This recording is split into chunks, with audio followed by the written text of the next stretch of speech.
cartoon, real estate don, the bomb on the phone. He pulled out his chair, hit his head on the table and said, I'll bury you there. He looked in the sky, stars in his eyes, wondering if this how he dies. That's crazy as hell. Poor Prime Minister of Israel. Everybody around stops making a sound, you hear cricket. It's scared as hell, you just killed the man. I don't know. Quelle leçon, fonctionne le bon, quelle leçon.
Get to know their smell, I think I know it well.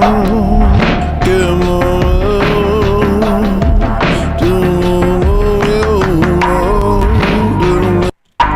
get to know their smell, get to know their smell. I think I know it well. Get them all alone.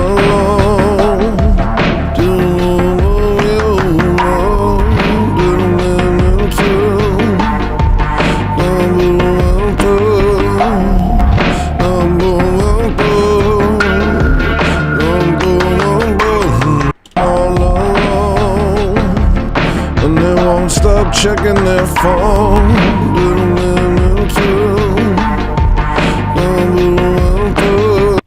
And they won't stop checking.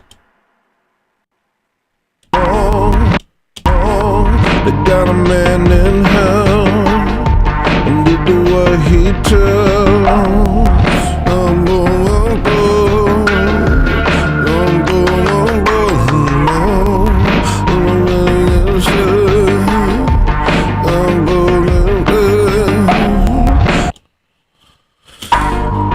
Get to know their smell, I think I know it well. Get them all alone, and they won't stop checking their phone. Got a man in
sounds like the thumbnail looks.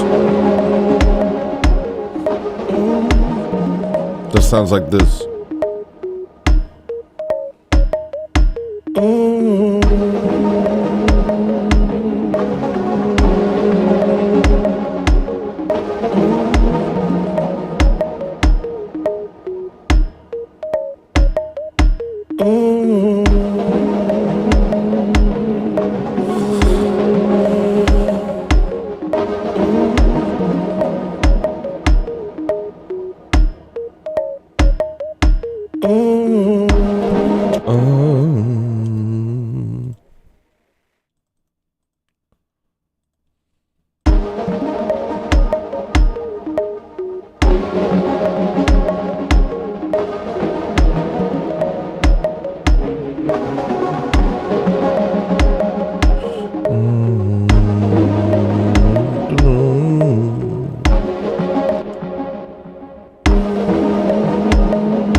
stupid.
The more I show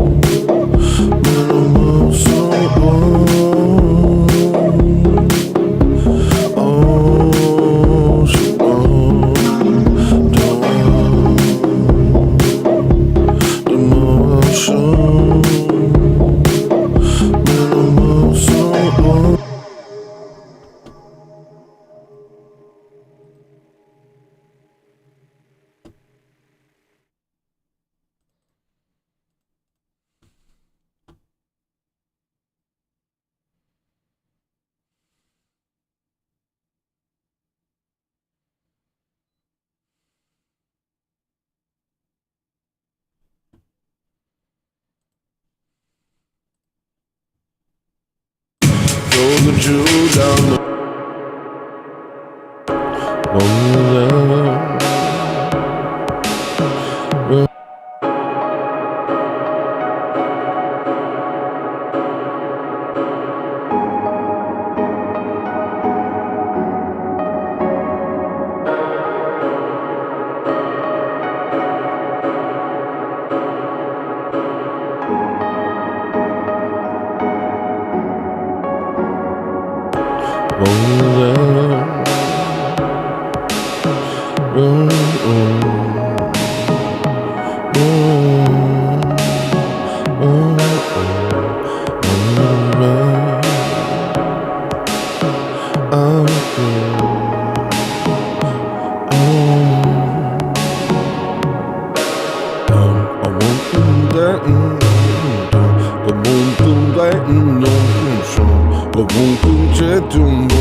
The first thing I ask myself when I'm working on a new song is, would this loop well on a TikTok video?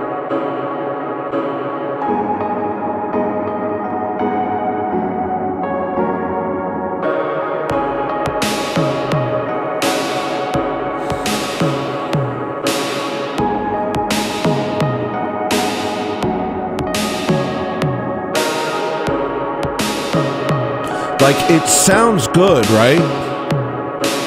But will it make a good background song for a TikTok video?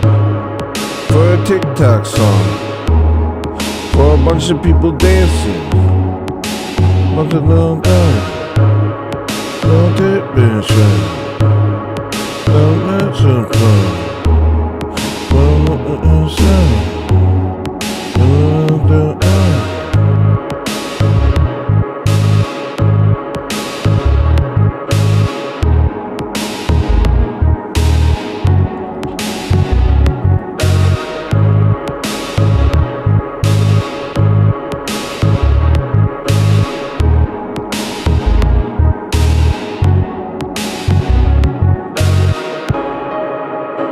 Because if I can't have two memes stacked on top of each other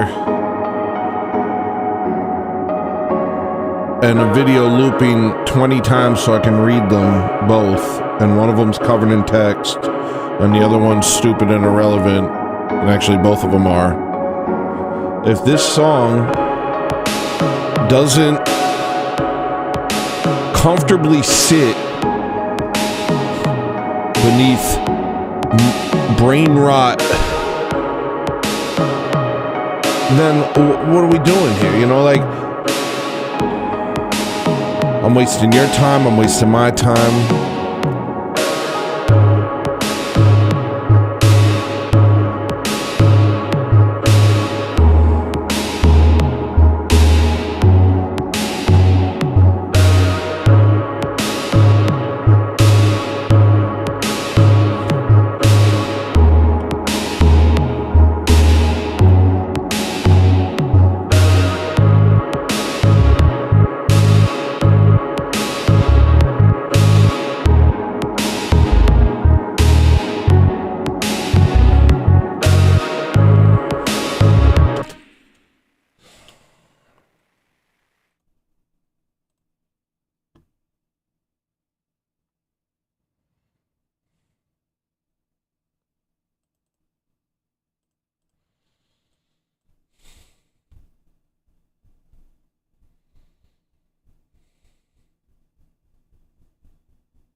Down they go, no more.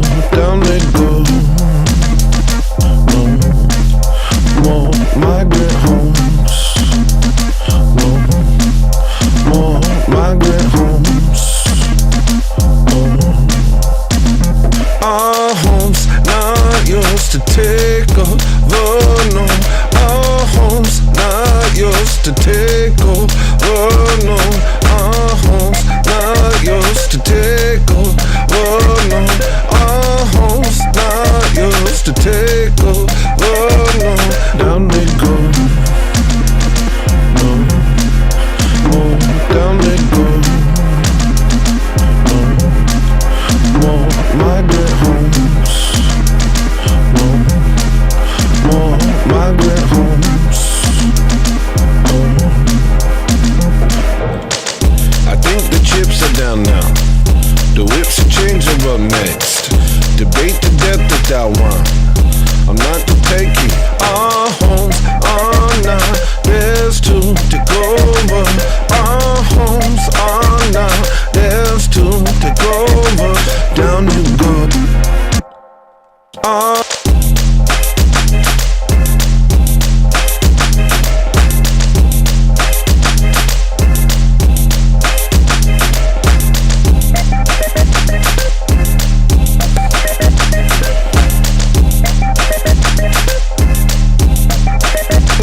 Down they go. Run into disk problems again. We have to loop. We have to double this and have another verse. Down they go. Down they go. Down they go. I think the chips are down now. The whips and chains are up next. Debate the death that thou want. I'm not to take you. Our homes not yours to take over, no. Our homes not yours to take over, no. I think that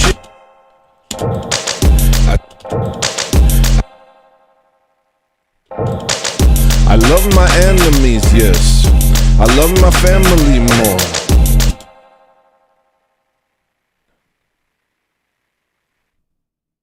Family more. You're not gonna take what we built. It wasn't made to be yours. No.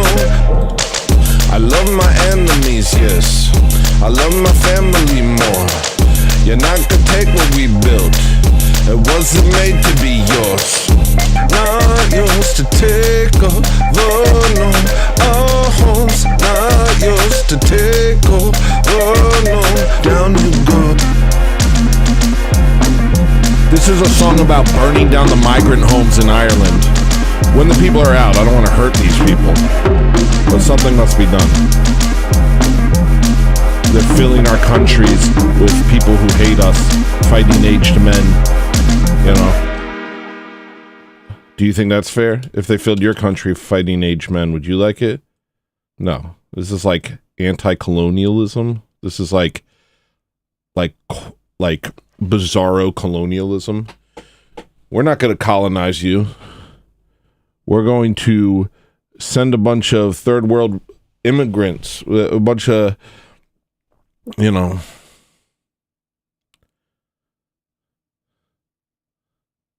we're going to use them. We're going to colonize your country with them. Destroying the infrastructure, destroying the culture, destroying the sense of identity, and also creating chaos, dysfunction, and putting it in such a way that you won't know who to blame, and all you can do is just suffer. Okay? And this is happening, you know? So, okay? I know it's your home, but it's not, you know what I mean?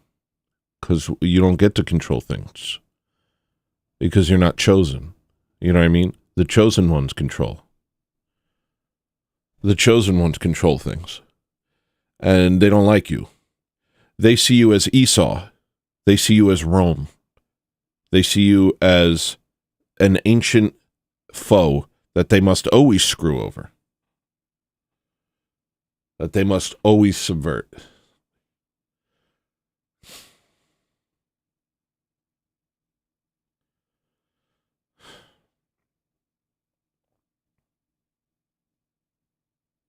I hate to say this, and I should ask a priest about this, but what do you think it means,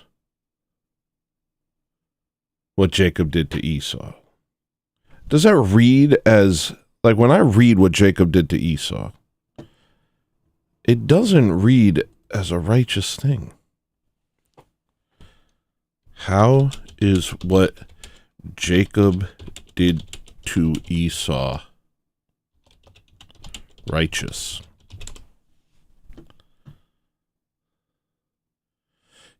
He deceived to secure the birthright and blessing intended for Esau.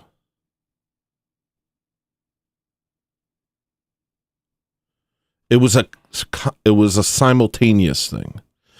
So not only did Jacob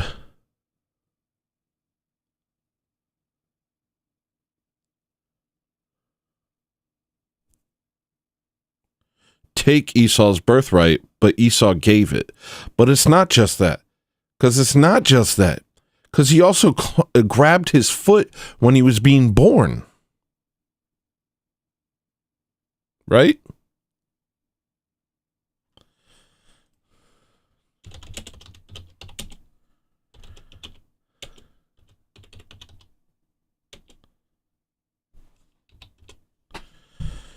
Jacob grabbing Esau's heel at birth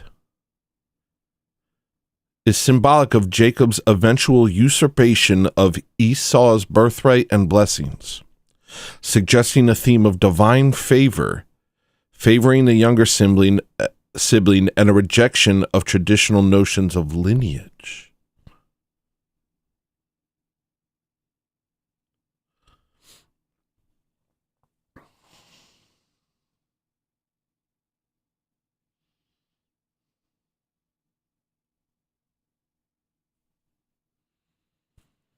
Do you know what I mean? So the way the chosen see us, the quote-unquote chosen, the Khazarians, the way they see us as Esau, right? And they see us as a continuation of Rome, and they see Rome as a continuation of Esau. I've heard rabbis say this, right?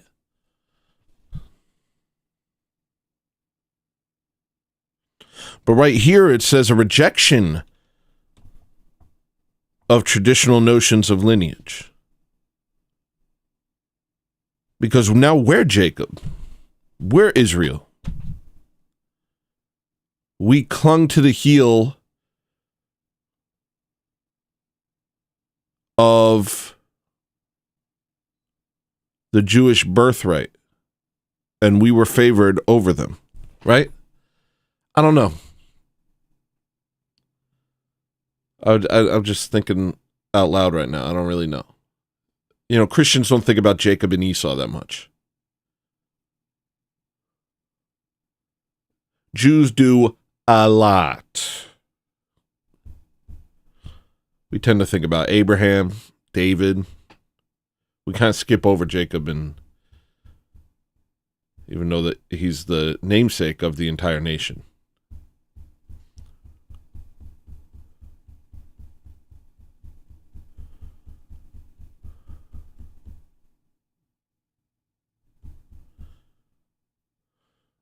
What is some Orthodox interpretations?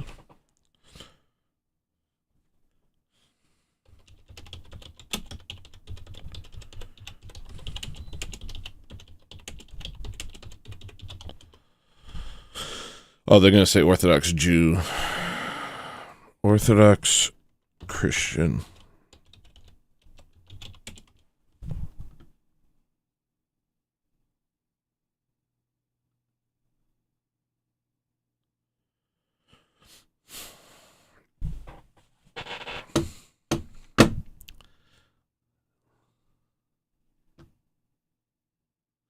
On approaching Esau, Jacob made 7 full prostrations. Esau's heart softened, and he fell on Jacob's neck.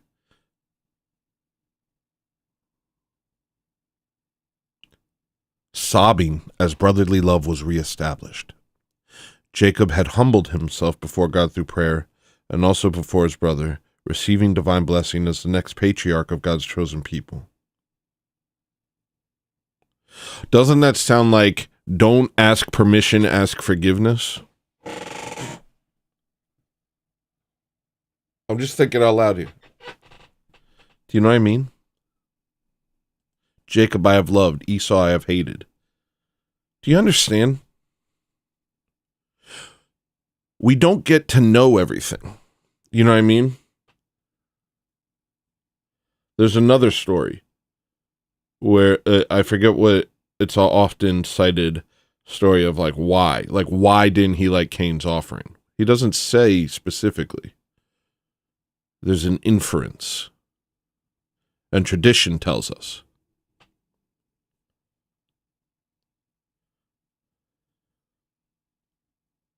Thus, it's not as if some things aren't fully explained, you know. It's as if some things are just stated plainly. This happened, and this happened, and this happened. And it doesn't say why. Dr. Stephen D. Young wrote this. Father Stephen D. Young. The story of twin brothers Jacob and Esau, or Israel and Edom, represents a major portion of the patriarchal narratives in Genesis. St. Paul returns to this story in his epistle to the Romans.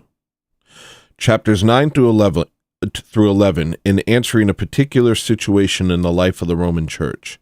This major passage, separated from its original context in the Epistle to the Romans, the New Testament, and the Scriptures as a whole, as well as from its historical context, has become one of the primary bases for an entire stream of Western thought regarding election and its relationship to the salvation of the human person. In order to properly understand what St. Paul is teaching in the Epistle to the Romans, his words must be understood within that historical context. Possibly even more importantly, however, St. Paul assumes that the hearers of his epistle are thoroughly familiar with the story of Jacob and Esau. As it was one of the stories which formed the groundwork for the religious life of the communities to which he wrote. This story of the forebear, from which Israel received its name, is not just a brief example thrown out by the apostles in Romans 9 and then abandoned for speculative theology.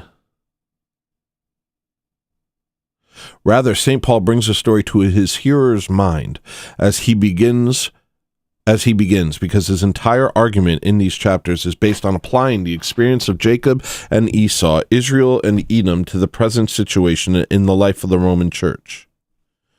It must be remembered that the Epistle to the Romans, like all of St. Paul's letters, is an occasional document. St. Paul did not sit down to write a theological or philosophical treatise. Such things existed in the ancient world, but they followed a different format and genre. Rather, St. Paul writes this letter to the church in Rome, even though at this point in his life he had not been there in person, to address particular issues that were facing that community.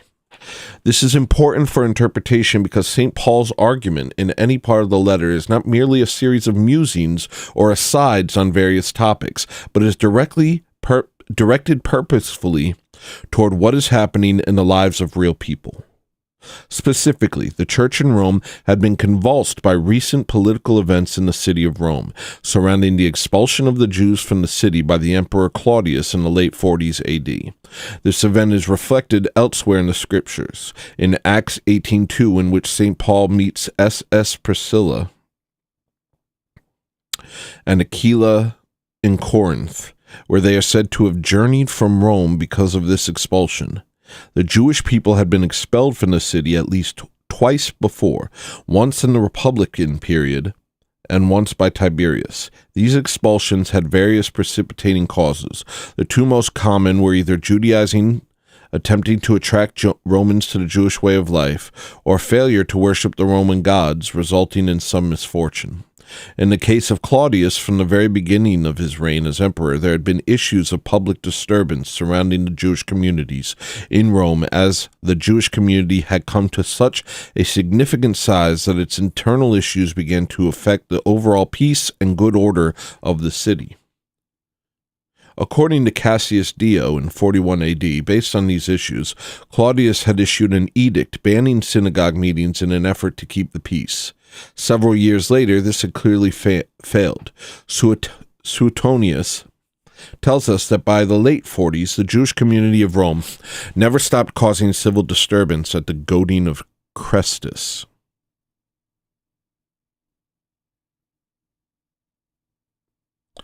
What is the goading of Chrestus?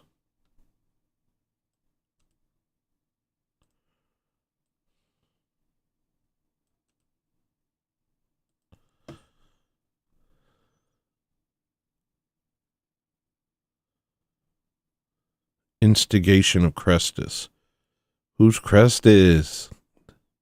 Some scholars theorize the name Chrestus could be a misspelling or abbreviation of Christ. Interesting. This led to Claudius taking the further step of expelling the Jewish community from the city, literally driving them out.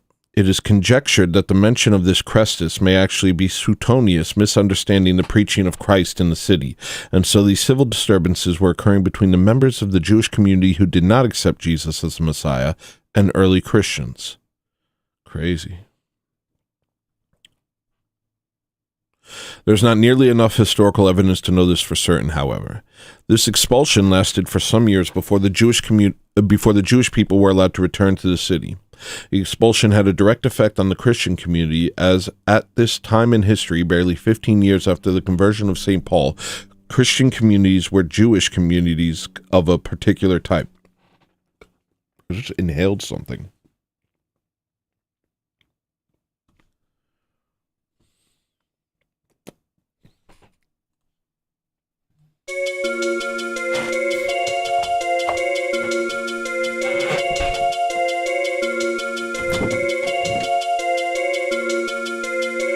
They got me another unpleasant feeling caught me. They shot me. They shot me down. They got me another unpleasant feeling caught me. They shot me. They shot me down. Slings and arrows from their bows, unleashed until I lose my hold. God, I cannot take no more. Oh Lord, how many of my foes? Slings and arrows from their bows, unleashed until I lose my hold. God, I my foes. Try, nothing left to do. Try, got the best of you. Try, live like that's the truth. Try, try, nothing left to do. Try, got the best of you.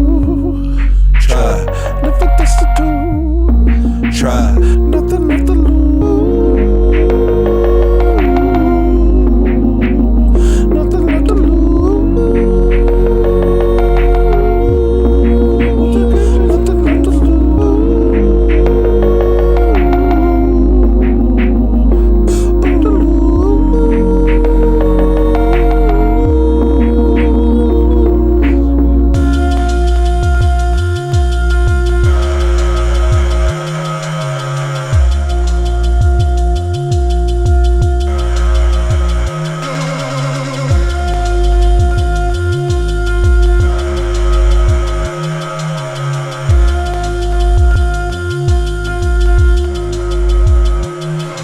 Got me another unpleasant feeling caught me. They shot me. They shot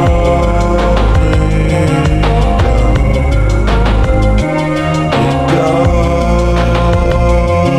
me another unpleasant feeling caught.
All right, where were we? The expulsion lasted for some years before the Jewish people were allowed to return to the city.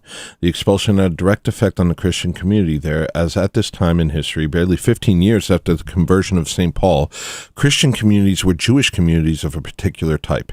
There had not yet been near enough time for there to be two separate religions, Christianity and Judaism. Rather, there were members of the Jewish community who had embraced Jesus as the Messiah, and those who had not. Often these people attended the same synagogues on the Sabbath. Those members of that community who were Christians then had their own additional meeting to celebrate the Eucharist on the first day of the week, the Lord's Day. Not all of the members of the Christian part of the community, however, were ethnically or religiously Jewish in background. Seen throughout the narrative of the portion of the New Testament are Gentiles referred to as God-fearers or proselytes. There was, in the Roman Empire, during this period, a certain fascination with the Jewish way of life and worship. This led many Greeks, Romans, and others to learn about the Jewish scriptures available to them in Greek translation and to attend synagogue gatherings on the Sabbath. Very few of these Gentiles were willing to fully embrace Judaism through circumcision and fully practicing the Jewish way of life, often due to the sacrifices it would require in terms of social status within the Roman Empire. Many of these God-fearers who had been at the edge of the Jewish community embraced Jesus as the Messiah when they heard the gospel and became Christians. The crisis reflected in the Acts of the Apostles in Galatians surrounds the willingness of St. Paul and the Apostolic Church to receive these believers fully into the Christian community without requiring them to first join the larger Jewish community through circumcision and obedience to the Jewish way of life. Nevertheless, the Gentile believers were brought into a particular type of Jewish community, namely a Christian assembly, and were well versed in the scriptures and worship of that community.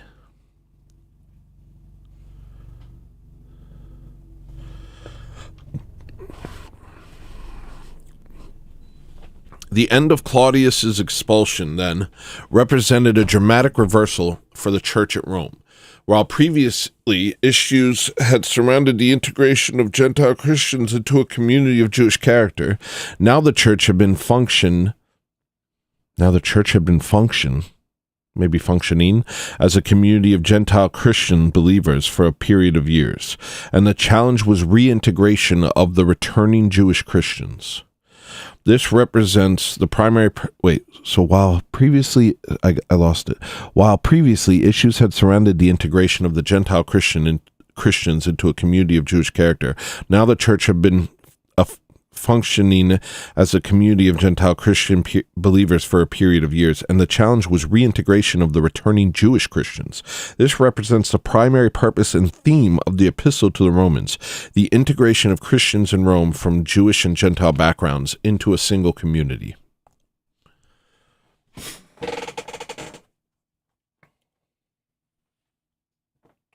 As St. Paul's argument moves through chapter 8 of Romans, he reflects an awareness that this reversal being experienced by the Roman Christians was observable throughout the world's Christian communities at the time.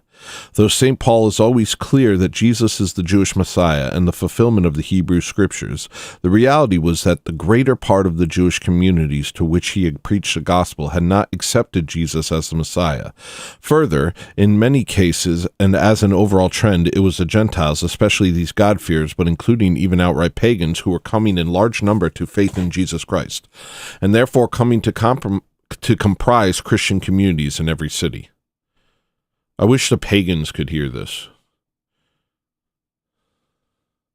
How then to understand the rejection by the people of Israel of the promise made to them by God, and the reception of those promises instead by Gentiles? They're like, oh yeah, Christianity was a Jewish plot. Yeah? Is that why the Jews lost their minds over it?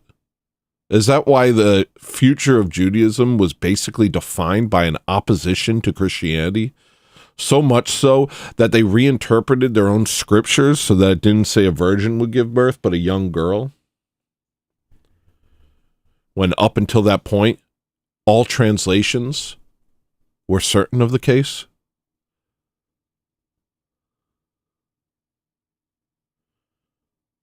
They became defined by their opposition to Christ. But yeah, Christ was just a Jewish plot to subvert us from our Viking roots. We could have been worshiping the Zeus.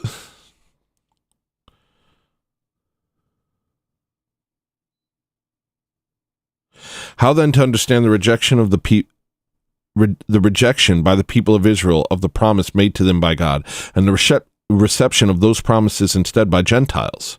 The surprising element is not that the Gentiles have come to be included in those promises, as this was prophesied throughout the Hebrew Scriptures, but that all but a remnant of the Jewish people seem to have been excluded from the fulfillment of those promises. How would you feel? You'd probably feel like Esau. It is to answer this question that St. Paul draws our attention in Romans 9:13 to the lives of Jacob and Esau in the book of Genesis. By coming to understand the themes of their lives and the lives of the nations, Israel and Edom, named after them in the Hebrew Scriptures, it is possible to read St. Paul in these chapters and understand what he is saying about the then-present situation in the Roman Church. St. Paul quotes two texts in referring to Jacob and Esau. The first is from the book of Genesis and concerns the two human persons, Jacob and Esau, the twins born of Rebekah. Genesis 25:23 states, as St. Paul cites it, the older shall serve the younger, representing a reversal of the normal order of things in which the firstborn would have inherited and led the father's household. Even in Genesis 25, the eventual nations descended from these individuals is in view. But in the second text quoted by St. Paul, this is even more clear. Malachi says, Jacob I have loved, Esau I have hated. This is a lot of stuff to read. I'm going to read it, but I'm not listening to my own words right now. And I'm not going to repeat because that would be bad for the viewer. So that part is lost to me. Whatever we just. All right. Malachi prophesied in the 5th century BC, well over a millennium after the lives of Jacob and Esau, and is very clearly speaking of the reformed Judea under Persia and the nation of Edom. The natural reading of the stories of Israel and Edom would have been to see Jacob as referring to the Jewish people and Edom as representing the Gentiles. Yet St. Paul, mirroring the inversion which had taken place in the Roman community, reverses this. For St. Paul in Romans 9:11, I'm like, 9/11. I wonder if that means something. Okay.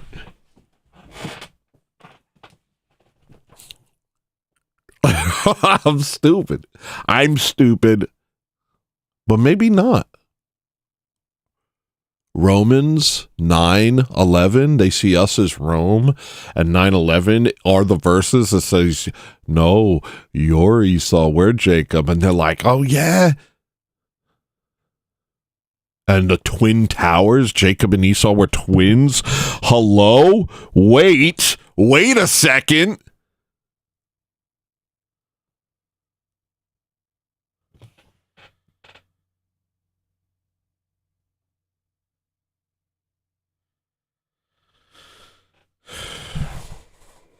Somebody call up Dr. House. The Israel of God is the believing remnant of the Jewish people and the Gentiles who have been grafted into that community, while the unbelieving Jewish community is represented by Esau. That's a mean diss in the Jewish community. You'd be like, nigga, you represented by Esau. You're like, what? You think you better than me? Nigga, you represented by Esau. It is Esau who is the firstborn son of Isaac, though only by a matter of moments. As the firstborn, and only moments did they both fall in 9/11. I'm telling you, it's all on purpose. Everything's on purpose.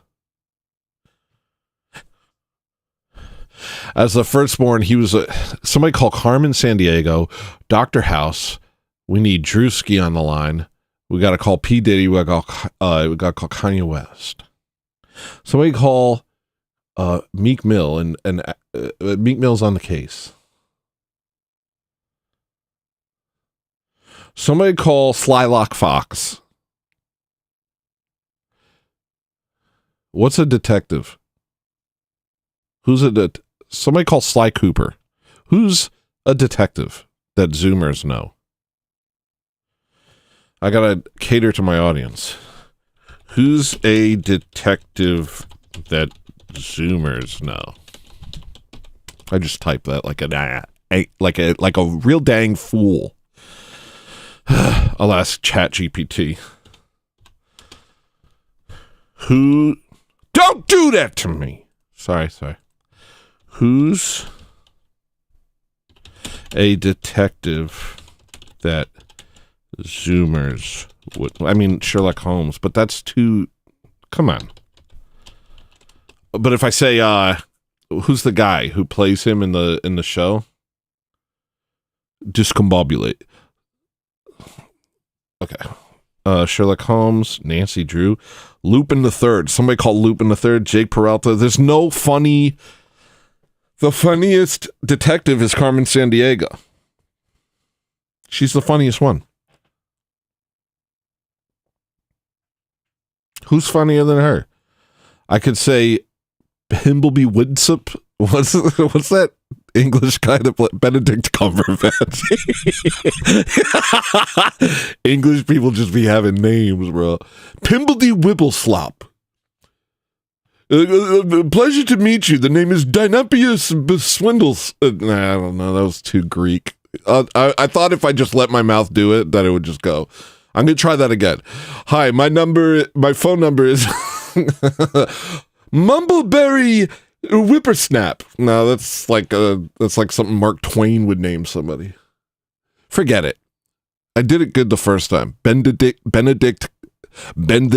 Cumberbatch. Ew, dude. Ew, dude. Ew, dude.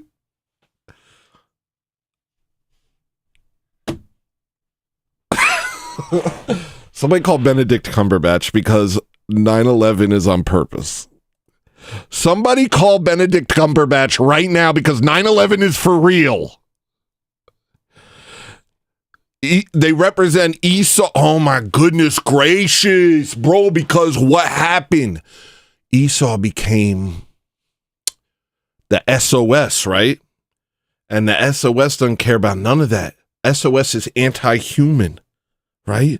And so the anti-humans said, screw both of them. Okay, I don't know. Dude, I'm not Benedict Cumberbatch. I'm just a guy. I'm just a regular man. I'm not Benedict Cumberbatch. But look, 9/11, Twin Towers, Romans 9/11 is about Esau and Jacob and the fact that now we are Israel and they are Esau. Sorry, bud. Yeah, you used to be Israel, but now we're Israel. And yeah, maybe we used to be Esau, but now you're Esau. We flipped the script on them. Sorry, we took your thing. The Jews are mad that we took their thing. They're like, that was our thing. Yeah, nah, it's ours now. Well, also, you could be a part of it. Nobody's stopping you. And they're like, no, but the thing about it was like, I liked having my own thing that you weren't a part of. It was more about just not you. They're like hipsters about God. Yeah, I just didn't want you to be involved. Well, what about the truth? Truth, schmooth. I just didn't want you to be involved. I don't like you.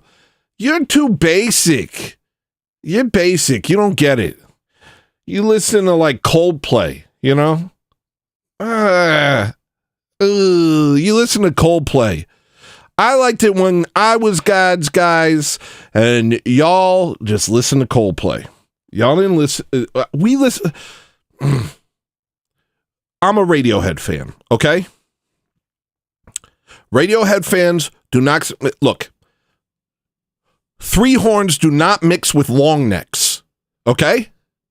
Three horns do not mix with long necks. They don't play with long necks, they don't talk to long necks, and they don't enjoy long necks' company, okay?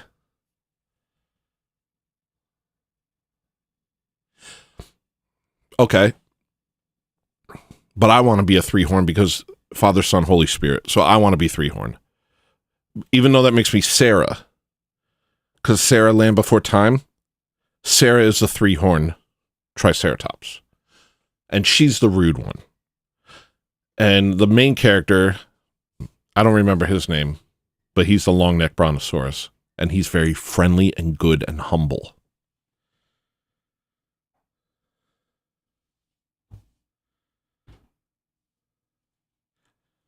So, okay, fine. You get to be a three-horn, but it doesn't mean anything. This sucks. This sucks. I want everything to make sense. Okay. Let's walk back from Land Before Time. What was I doing before that? I was doing Radiohead and Coldplay. So yeah, the Jews were like, look, I don't care if it's true. I just don't want you to be a part of it. And bro, I don't like that attitude. Like that's the type of attitude that makes me mad, you know? That's why I'm a racist, is because I didn't like being excluded. Oh, you're going to exclude me? Well, fine, I'll exclude you. Everybody else is allowed to exclude, but we got to be open to everybody. And matter of fact, oh my gosh. Matter of fact, being open to everyone is kind of, in a way, Christian. So it's not just a Khazarian subversion that makes us open border style people.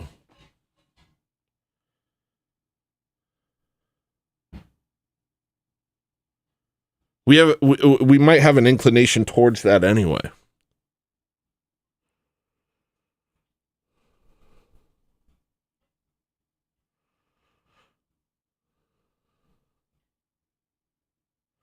Like when a white person's walking down an alleyway and they see a black person coming and they're like, I'm really scared, I'm really scared, I'm really scared. But if I cross the street, he'll think I'm racist. And so they keep walking and then the black guy robs them and beats them up, right?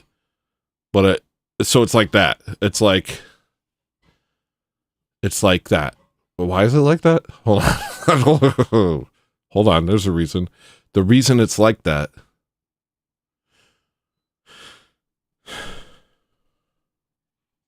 Why is it like that?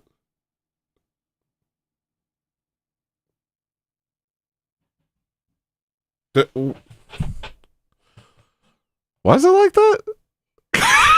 Wait, hold on. There was a reason it's like that.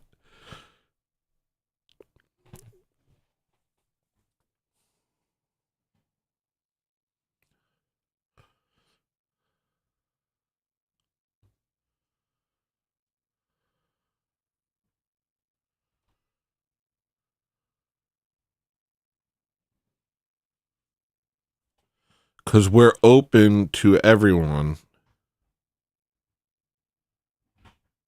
And so they can use that to subvert us. They could take our good nature and use it against us. And so they say, oh, you're open to everyone? Then why don't we let everyone into your country? Which goes back to the song we were making. You know, there's a fascinating thing about digression that normies don't understand, and that's that often in digression, you end up going full circle and learning more than you would if you try to stay in your lane. So here's what just happened. Let's recap, nigga. Let's recap. I was making a song about immigrants. Then I started thinking about why we're filled with immigrants, and then I was thinking about, well, because of like an ancient blood feud between us and the Khazarians. And the Khazarians say that we're Esau, but actually, they're Esau. You think I'm Esau? You're Esau. You have red hair. You're the ruddy red one. You're the ruddy red one. And that led me on a journey learning about Esau and Jacob, right? 9/11, right? Which Romans 9/11, which related to 9/11, which are twin towers, and Esau and Jacob are twins, right? And then that led me to Benedict Cumberbatch, okay? And then I was saying that this is, and then through reading about this, we learned that the reason the Jews didn't like the Christians were because the Christians allowed Gentiles in. And they're like, look, I don't care if it's true. I like having our own separate thing. That's like my big thing that I don't like about what you guys are doing, is that it's for everyone, right? And then that's like Radiohead, and that's like people who are like, oh, you can't like Radiohead and Coldplay. Right? I like both. I can be deep and shallow. And that's like Sarah and the longhorn, long necks and three horns. That's like a brontosaurus. That's like Land Before Time. Okay. What are we talking about?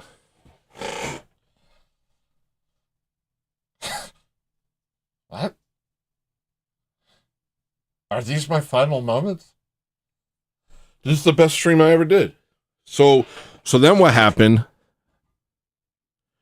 is we talked about that desire to close off, and how that desire to close off is connected to all communities throughout history, though more to certain communities, but how Christianity has an openness to it that doesn't close off and sees the potential for salvation in all people, excluding no one.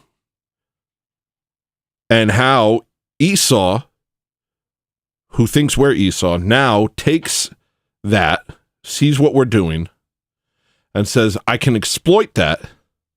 That'll be my way in. I will use your goodness to destroy you.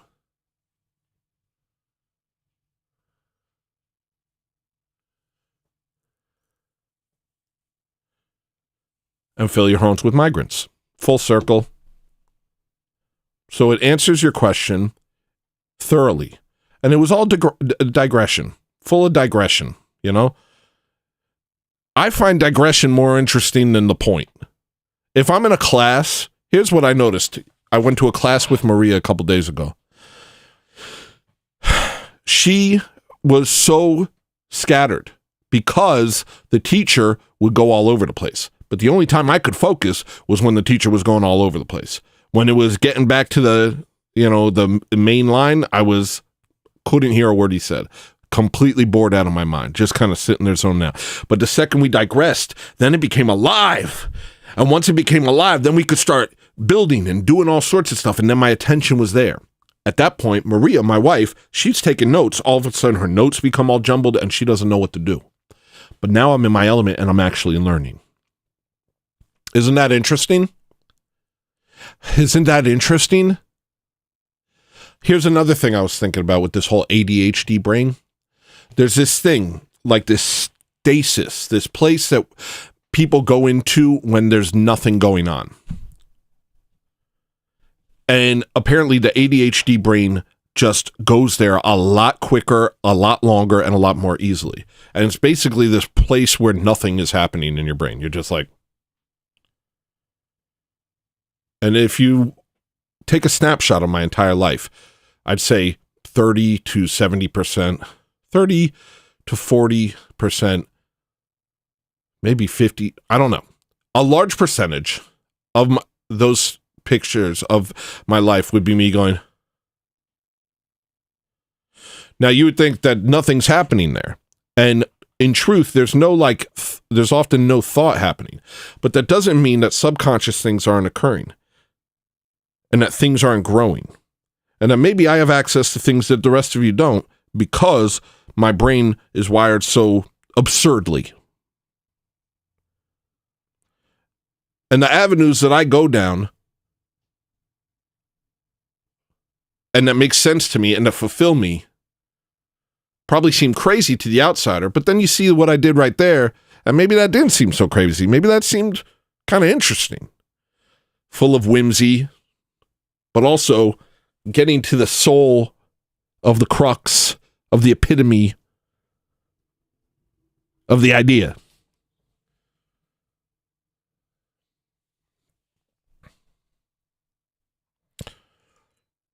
So, any of you scientists, Benedict Cumberbatch, Nancy Drew, Nancy Pelosi, anybody, just you can look into that. You can look into the fact that my brain shuts down and I go into a fog state.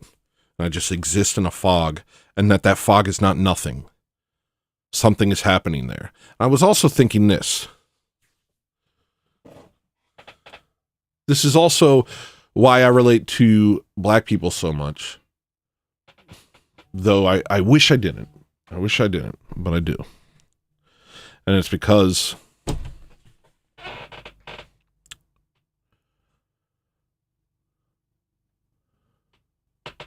they're also impulsive. They also have a hard time in school, But that doesn't mean there's nothing going on, I think. What I'm saying, okay, nix that. What I'm trying to say is this.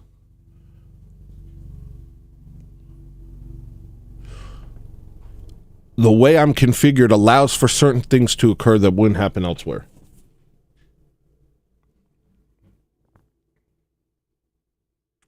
It's why I love music. Music is instantaneous. It's alive. It's movement. I can become immersed in it.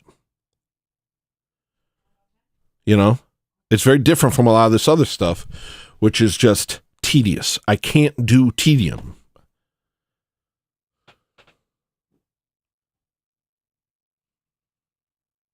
I need things that are instantaneous. Or near, as close to instantaneous as possible. Does that doesn't make me less intelligent or more intelligent. It means that I access things differently. And it's also why I focus on certain things that other people don't focus on. It's why I tune into certain ideas that other people aren't tuning into.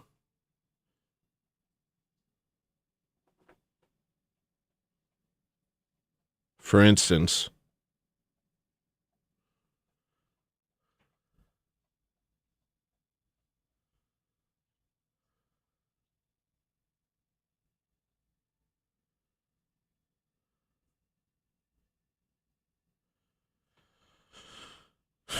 what? It is Esau who is the firstborn son of Isaac, though only by a matter of moments. As the firstborn, he was a recipient of all the promises of God which had been made to Abraham, and then inherited by his father Isaac. He has also inherited the commandment of the Lord to Abraham to walk before him and be righteous. As St. Paul argues in Romans 3, the means of this righteousness which God commands is faith. For Abraham and his immediate sons, this faith was in the promises of God which he had received. These promises were a gift of pure grace. Nothing compelled God to make them to Abraham, but for Abraham to participate in these promises, he had to believe that they were true. And if they were truly believed to be true, this would reshape the entire way in which he lived his life. Word. The most notable example of this, of course, was Abraham's willingness to uproot his entire extended family and household from Ur, and travel across the fertile crescent in the belief that God will fulfill his promise and give him a land in Canaan. Hebrews 11:8. There's a lot of stuff like that. And one thing I always like to think about is even with Joseph, Mary, and Jesus, when God told them to go to, that it was safe to go back to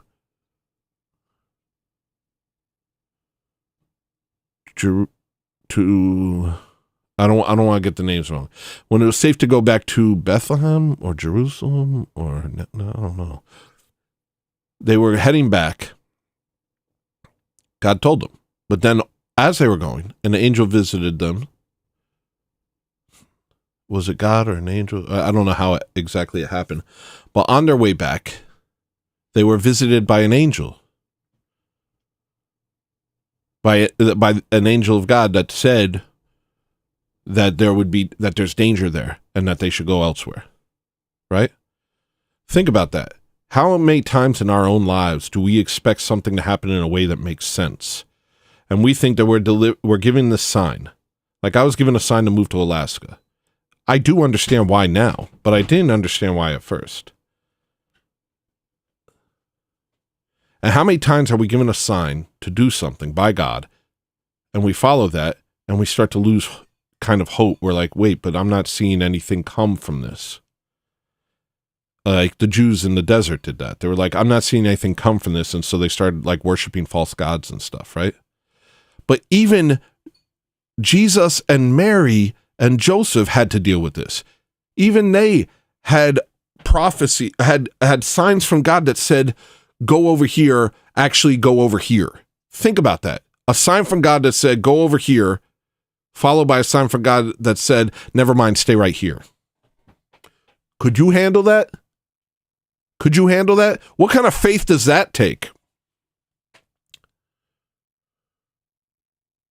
Because what you're saying right there, that you're saying, I don't even understand why God would do something like that. Is he messing with me? Does he not have control? Is he, did he mess up? Did he make a mistake? Obviously, these things are not true. So what other purpose could it be? For you. So that you become steadfast in your faith. So that nothing that happens can shake it. Even things that would shake anyone. Wait, God just told me this and then he told me this. That would shake your faith.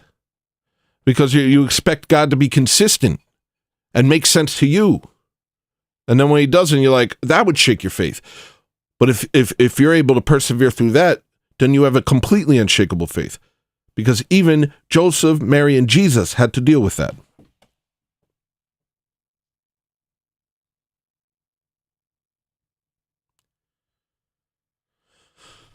But for Abraham to participate in these promises, he had to believe that they were true. And if they were truly believed to be true, this would reshape the entire way in which he lived his life. The most notable example of this, of course, was Abraham's willingness to uproot his entire extended family and household from Ur and travel across the Fertile Crescent in the belief that God would fulfill his promise and give him a land in Canaan. Not just that, he said to sacrifice his own son. And then when he got up there, he said, don't sacrifice your own son.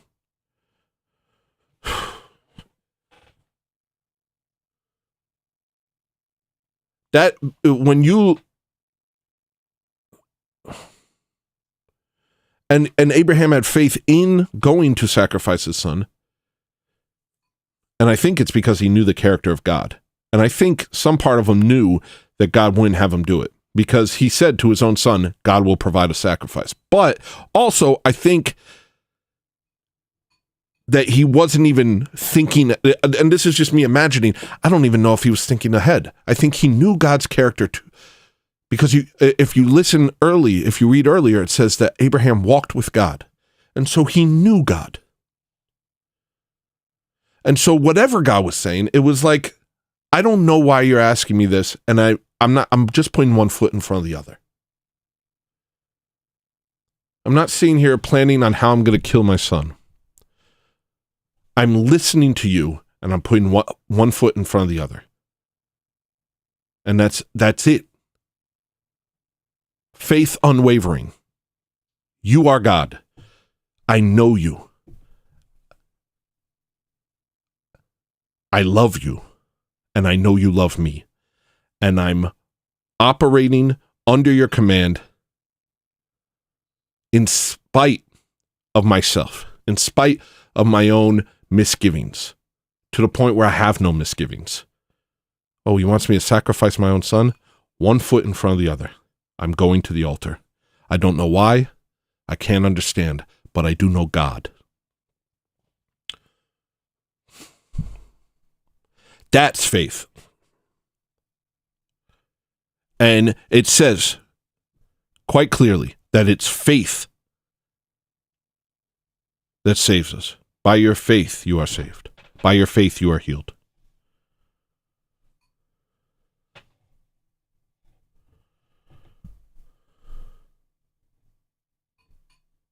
Or Jesus says, by your faith, you are healed. And by truly believing in these promises, they come to fruition. So to be plagued with doubt about God, like I'm plagued with doubt about my life.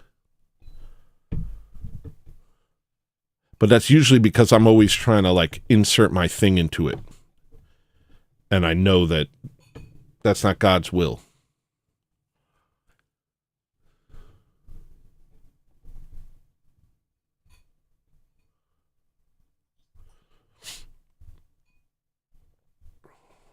But to just have faith in God and to know that no matter what happens, it's in his purview and that he's in control, no matter what happens.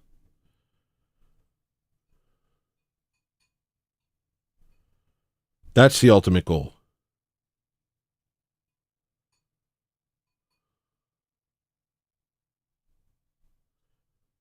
And that's where incredible things happen. And that's where you find peace.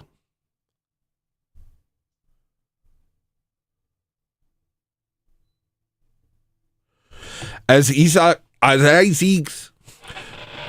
Isaac's firstborn, Esau was the chosen recipient of these promises and the associated command. But in Esau's early life, we see Esau's unbelief displayed. Because Abraham believed in the promises of God, it was critically important to him that Isaac have a wife of his own, as he would be the father of nations. He goes out of his way to secure Rebekah for him. Isaac's relationship with Rebekah is monogamous, and we are told in particular that he loved her. We see by way of contrast that Esau takes for himself two wives, both of them Hittites, and thereby grieves his parents. While this shows a lack of seriousness about the promises of God, there is an even more dramatic case. Esau takes the promise of God so lightly and considers them of such little value that he is willing to trade them for a single meal. Esau was the chosen recipient of these promises, but he fell away because of his unbelief in the truth of them. By his willingness to use treachery to lay hold of them, Jacob showed that whatever else might be said about his character, he places high value on these promises and believes them to be true.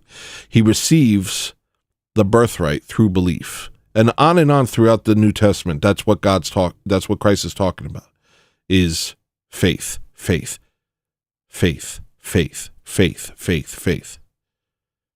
And we've had it mischaracterized in the modern world. But it's an emanating from your heart. It's an emanation from within. That no matter what, God is in control. It's an unshakable faith that can never stop growing, that can always grow stronger, that can grow eternally.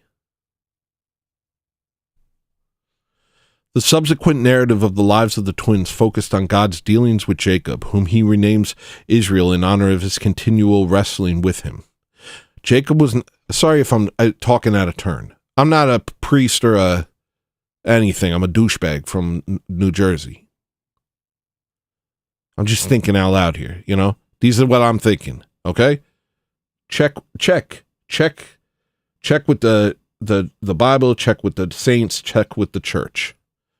You know, I'm just talking. So the subsequent narrative of the lives of the twins focuses on God's dealings with Jacob, whom he renames Israel in honor of his continual wrestling with him. Jacob was not only the second born, but had grown wild and lived his life conning and being conned through trickery. God, through his grace throughout Jacob's life, transforms him into Israel. But what of Esau?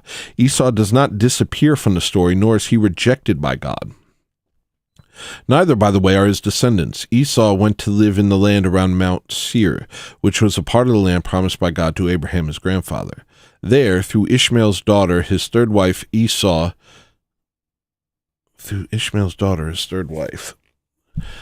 made an alliance with Ishmael's extended family and drove out the inhabitants of that region, which would later become the land and nation of Edom.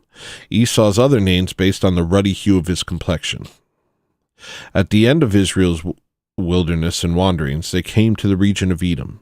When they arrived, God warned them not to attack the Edomites because God would not give to Israel even a foot of the land of Edom. I didn't know that.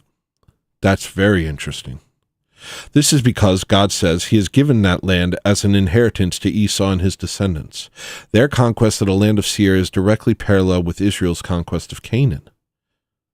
I did not know this. The author of Deuteronomy goes so far as to call the people of Edom their brothers. Lord have mercy. According to the epilogue to the Greek version of the book of Job, Job is to be identified as Jobab, the grandson of Esau. Are y'all hearing this? When Malachi announces judgment on Edom, it is judgment for that nation's sins and apostasy from true worship, parallel to the judgment of the exile which had fallen upon Israel. Chief among Edom's sins is not coming to its brother Judah's aid against the Babylonians, but instead gloating at their defeat. That is truly wrong. The ending of Esau's story, however, is not only the destiny of his descendants. He returns in the story of his family to meet again with his brother Jacob. Jacob is terrified that Esau will kill him on sight. Let me say something about this, because this is the sin of all of us, right? So this is kind of illustrating that Edom was wrong, but Israel made mistakes as well, surely. I mean, that's basically the Old Testament is a record of Israel's mistakes and Israel's turning away from God and Israel's sins, right? So it seems like there's a dual vineyard growing here, intertwined.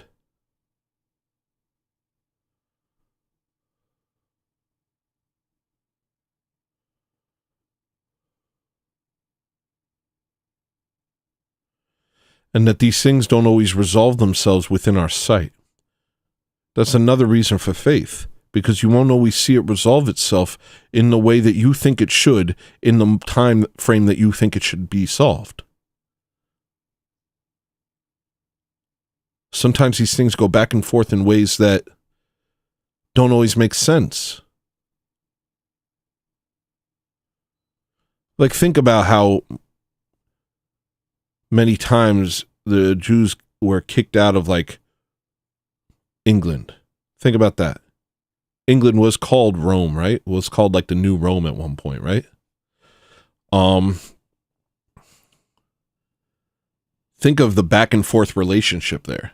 Where, okay, come back in, we'll use you, we'll get your money, we'll use your usury thing to fund our wars, but you're a second-class citizen and we'll mistreat you, but then they became first-class citizens, and then they became more powerful, and then they controlled England, and this weird, It doesn't always fall into place in a way that is black and white, first off. And second off, it leads you to realize that at the end of the day, the turning of the world is outside of your control. And sometimes it's best for us to suspend judgment and focus solely on our own spiritual growth. Because clearly, if we're taking the Old Testament and the New Testament and reading all of these things, we understand that multiple narratives are unfolding and intertwining throughout history. And that sometimes the bad guy is the good guy, and sometimes the good guy is the bad guy. And why would it be any other way, since all of us are fallen, and all of us suffer from the same disease?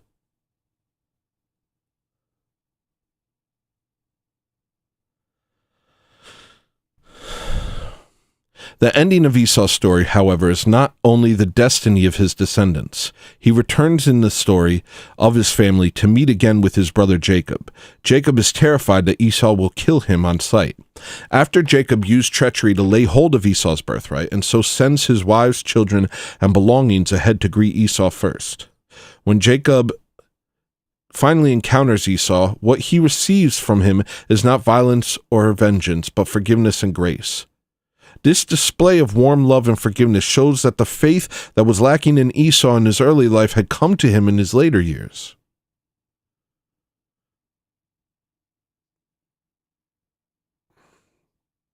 Wow. True joy and blessing come when the brothers reconcile to one another and dwell in peace. There's nothing in the Hebrew scriptures to indicate that Esau, at the end of his life, was a wicked or unjust man, an unbeliever, or a recipient of anything but blessings from God. I didn't know any of this, yo.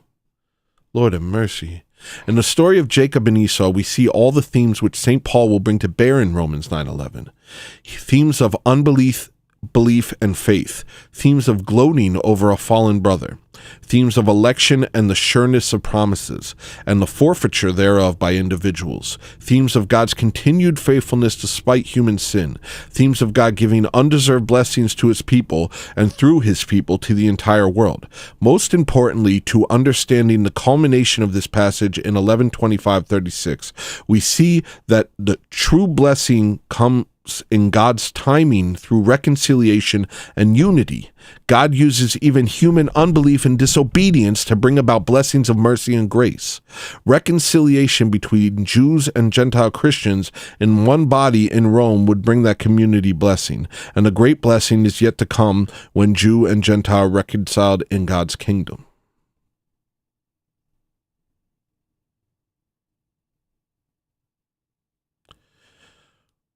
Ooh, that last sentence is a lot to take in, and I want to I'm immediately split into two. Part of me is like, chill.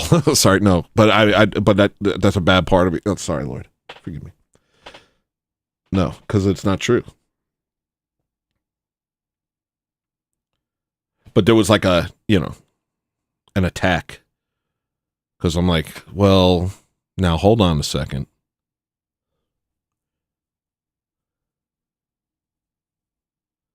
But at the same time, clearly, that's what this entire thing is demonstrating, that this is not so simple as we think it is.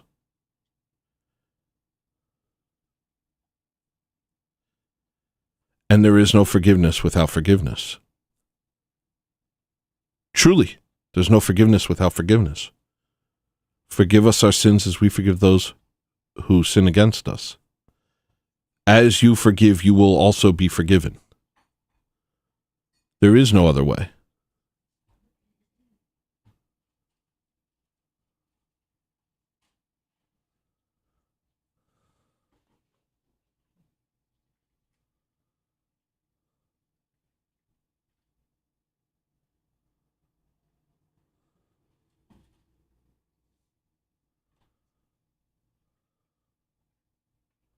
That's not to endorse Zionism, of course. And that's not to glaze over the evil that we live in, the age of evil that we live in. But it does make me think, about the 9/11 theme and the fact that both of the twins fell. And how ultimately the struggle isn't against the Khazarians, or the struggle isn't against the Jews. The struggle is against Satan. So it kind of is against the Khazarians.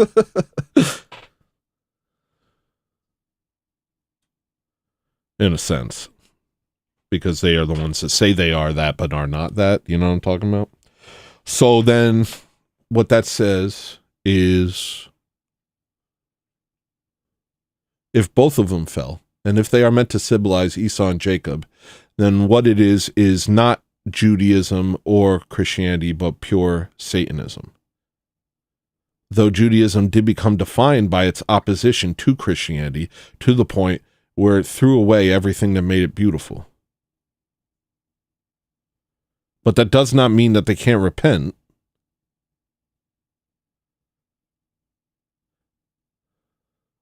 But they are hijacked. Hence, they are the SOS. But then you do hear of all these organizations, often led by the Khazarians, but not necessarily always. And then at the very top, there's all sorts of people who truly just worship Baal, who truly worship demons, who truly worship the devil, and their ultimate purpose, and they exist on both sides of the spectrum. Their ultimate purpose is destruction of man. The godless militant, as they were called in the Soviet army. The godless militant, right? But also, if you look on the far right, there's all sorts of people that are all about, like the black kid that did a far right killing and the white girl that did a far right killing. They were all connected to this group. I talk about it all the time, and you really should look into BX on Rumble and watch all the documentaries on our channel. Even on the far right, this same thing is happening, and it's like it's for Satan.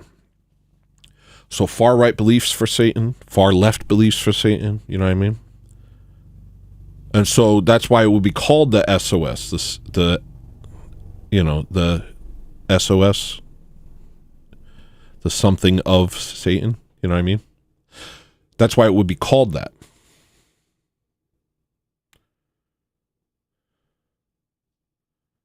And that's why it would make sense that it's mostly Khazarians.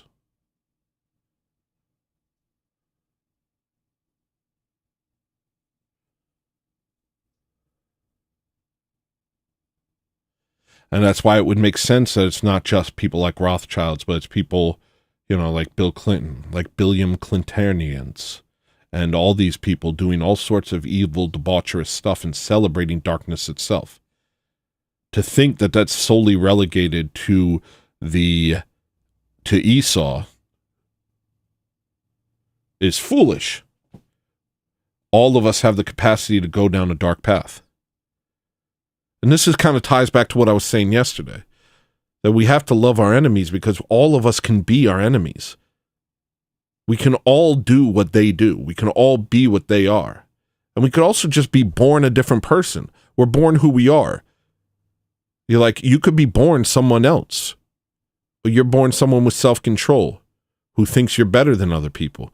You're born someone with self-control who never sins, like a Pharisee. Like the Pharisee and the tax collector. And the Pharisee says, "Thank you, God, that I'm not like this dirty little tax collector." You've sinned the sin of pride.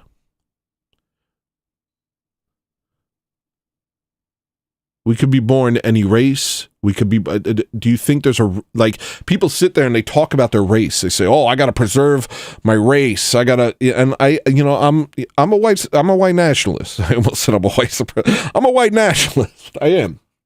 But at the same time, you were born this, right? You could have not been. You could have been somebody else. Your consciousness is in the Son of your Father. Right? But your consciousness, who you are, could have easily been in some pygmy in the Congo. And there you are. Open your eyes. You're a 4-foot pygmy in the Congo. Now what? Now what, nigga? Now who do you care about? So you really have to think about that crap. You have to think about all of that. When it comes to other people, you have to, you have to forgive. You have to give grace to everyone. Because even if what they're doing is wrong, and even if you can't comprehend it, there is some way in which it makes sense to them. And it's not our job to send them to heaven or hell. It's God's job. And all we can do is say, but for the grace of God go I, because that's the only thing that's true. Because you could be that person too. You're not, good for you, but you could be. You could have been. And you don't know why, and you don't know how, and you don't know what makes a person like that. And sure, it could be all their fault, and it could all be will, or it could not be. Or it could all be fallen. It could all be mistakes. It could all be hardship. It could all be inner turmoil that we don't comprehend. And that goes for everyone. Even our worst enemies. And that's why we have to love our enemies. What choice do we have? We are their enemies. We are an enemy ourselves. We do things they don't understand. And we could sit here and tell ourselves a story of why it's okay what we do and wrong what they do, and that we're righteous and they're unrighteous. But at the end of the day, it comes down to the individual. And are you righteous? Because I'm not.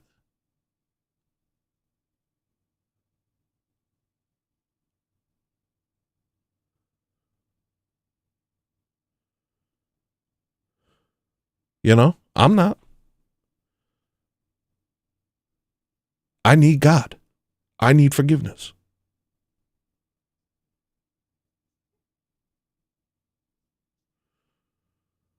I need Jesus. And so does everyone else. Because all fall short of the glory of God. None are righteous.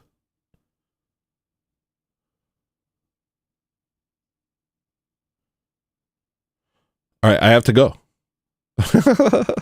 I gotta go. Love you.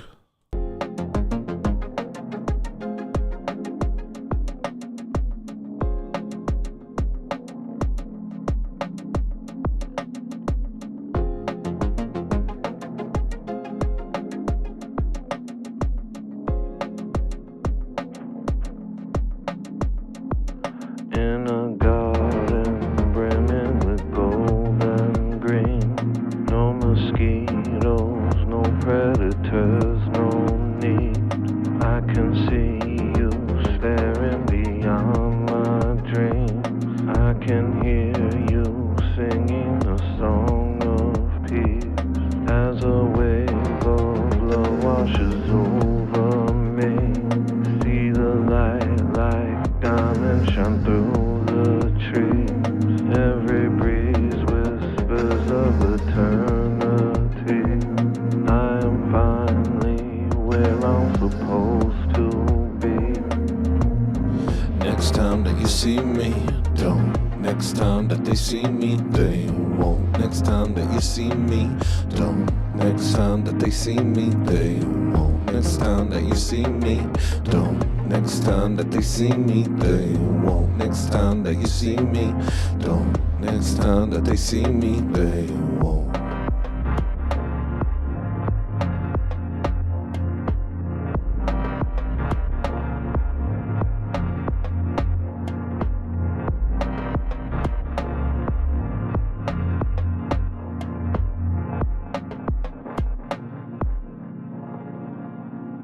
They won't.